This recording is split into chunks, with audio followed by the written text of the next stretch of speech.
Ladies and gentlemen, I want you guys to monitor this photo very closely and tell me something about it. This photo was actually taken today during a meeting between Joho, Junet Mohamed, Babu Owino, and Senator Ledama Olekina.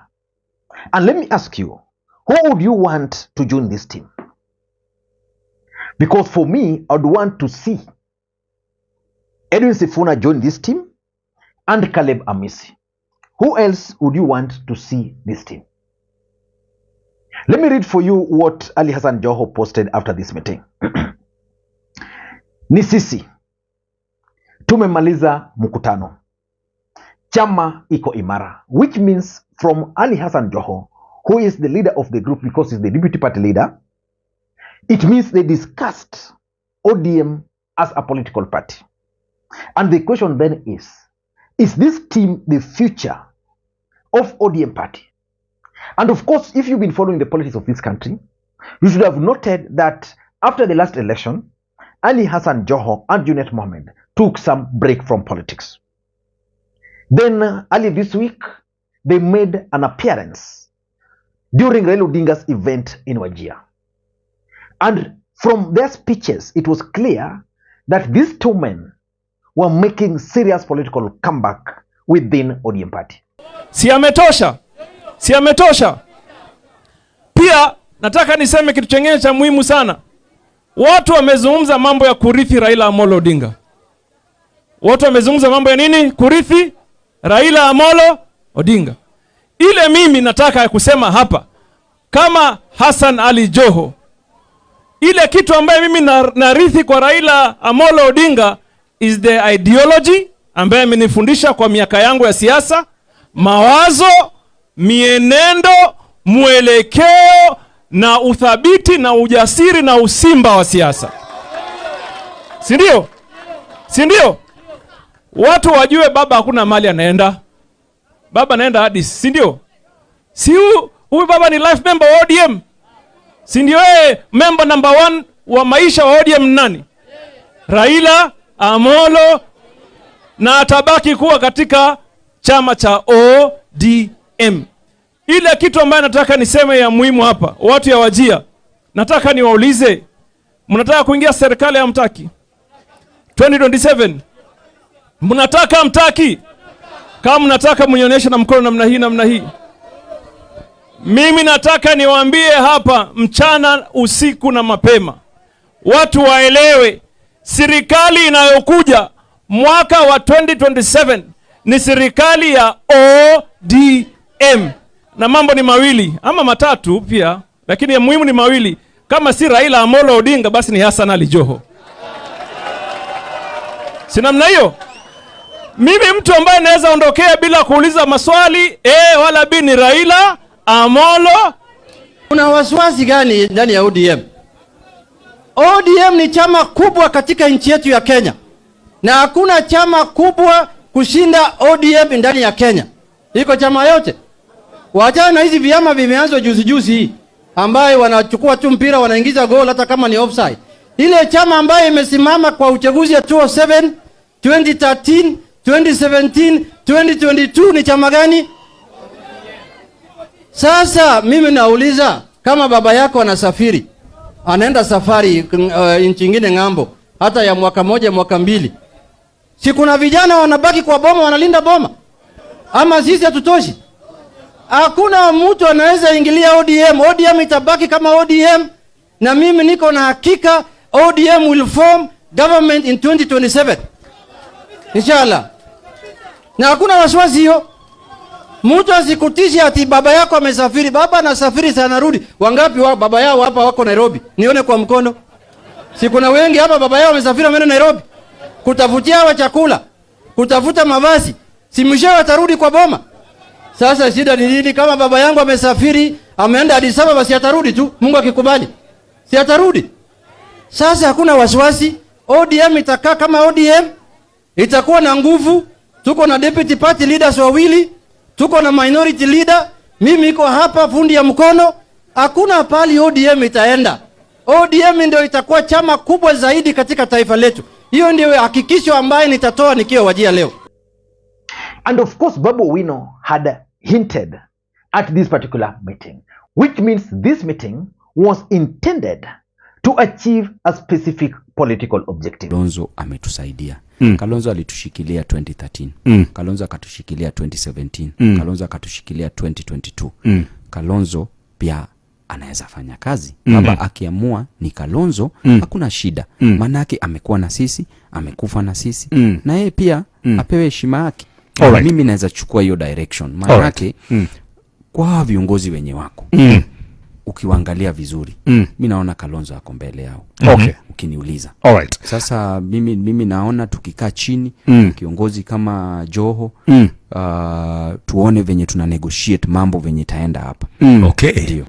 So in this video, I want us to do a critical analysis about this meeting. But before we do that, for those who are watching this channel for the first time, please take a second or two, click that subscribe button so that next time we produce a video like this, YouTube will automatically notify you. And to the subscribers, I want to continue thanking you guys for your continued support, because without that support, this channel cannot be where it is. Ladies and gentlemen, why do you think this meeting was convened?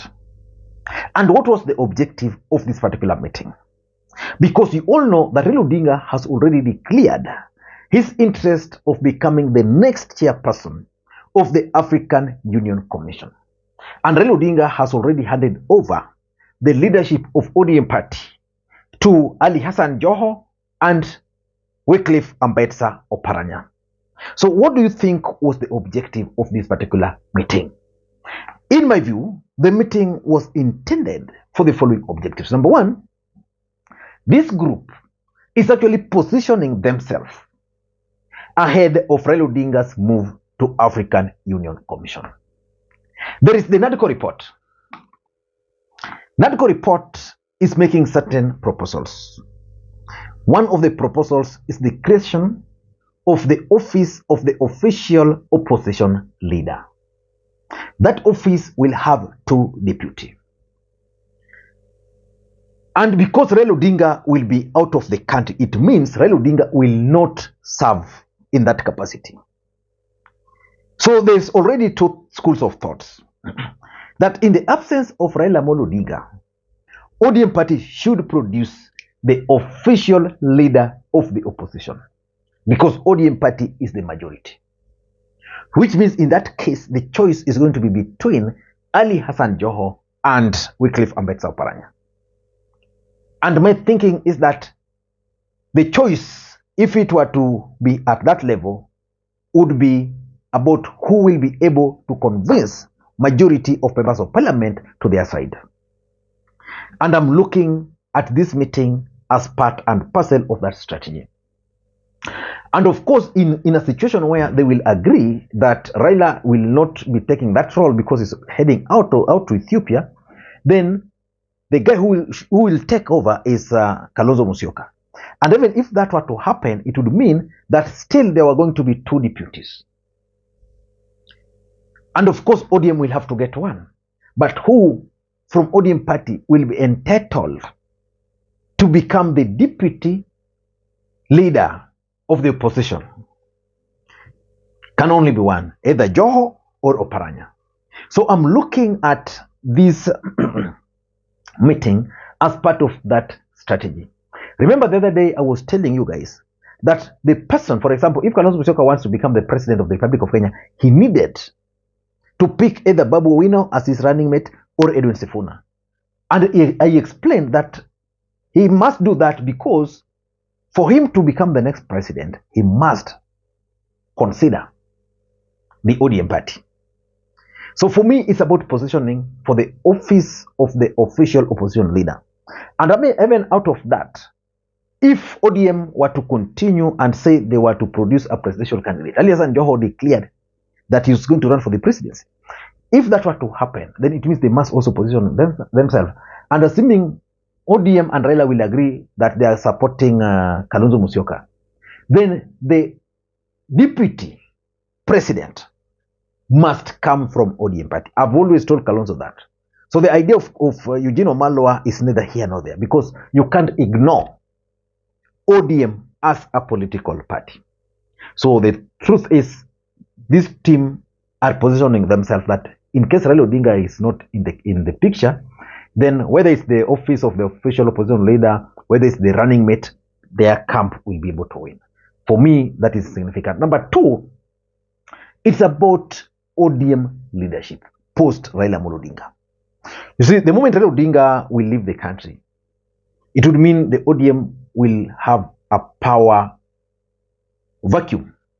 And in politics, there is no there's no power vacuum. Which means ODM as a political party will have to conduct elections to elect the party leader. For me, I'm seeing two people only, Joho and Oparanya. And because Joho was out of the country and out of the picture, they lost a lot.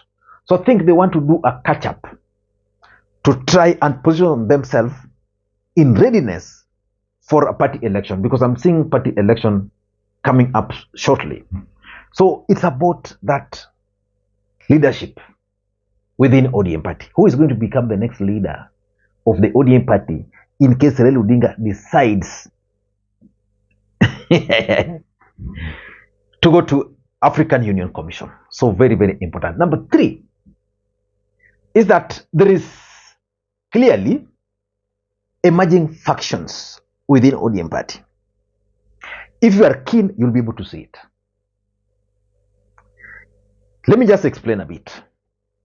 If you study ODM closely and keenly, you'll realize that when Raila was in Isiolo, Junet and Joho were very clear that ODM will form the next government. But there is a faction within ODM party who believes that it should be Azimio. So I don't know what is going to happen, but for me, I'm seeing factions within ODM party.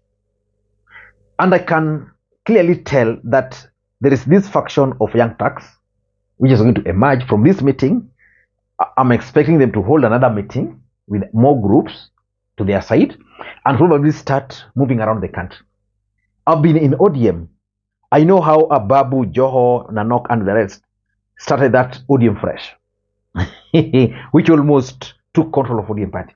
But then there's also the old guards within ODM party who are watching these guys, so they're not going to allow them. So this group believes that it is them who should decide. In fact, the other day I was reading somewhere that there's a group which is pushing for Professor Anyang' Nyong'o to be retained as the party leader in the absence of Raila Odinga. So there's also that camp, so that Anyang' Nyong'o becomes the party leader, then Joho and Oparanya remains the deputy to cure all these things which we are witnessing. And lastly, I'm also getting convinced that Raila Odinga is the one who is bringing these guys back to his camp. For those who might not know, Raila Odinga trusts Junet Mohamed more than any other person, politically speaking. Joho played a key role for Raila Odinga. Now, to Raila Odinga, these were his key people. Then they took low profile from politics. I think Raila Odinga has convinced them to make a comeback so that he can play his politics. So the question is, what is the objective? Why would Raila Odinga want them back in the political arena?